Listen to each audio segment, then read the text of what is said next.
Good morning. For this video, gawa tayo ng money cake. So, prepare muna natin yung pera na ilalagay. Of course, bibilangin muna natin siya.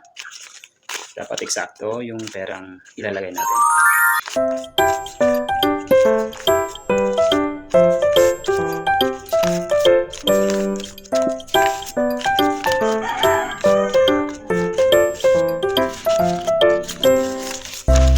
Yung perang ilalagay natin ay worth 5,000. So, 3, 5, 6, 7, 8, 9, 10, 1,000, 1, 2, 3, 4, 5, 6, 7, 8, 9, 10, 5,000.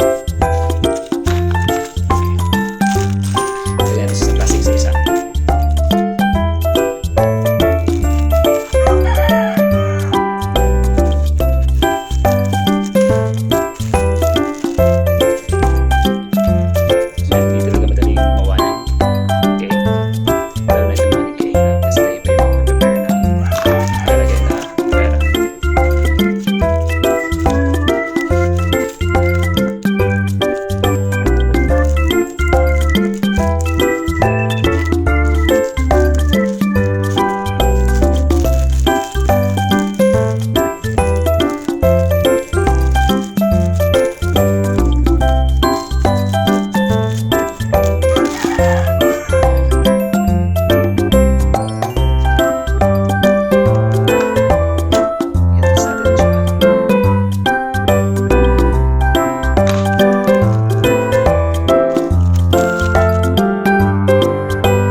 As usual.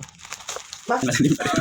Diba? Yan. Tapos tayo maglagay ng pera sa plastic. Yan. I-roll naman natin siya. Kasi napakahaba. So, kailangan natin ilagay sa gustros na yung ating pera. Kasi wala akong sa gustros. So, gagawa na lang ako ng roll paper. So, dito ko sa nilalagay.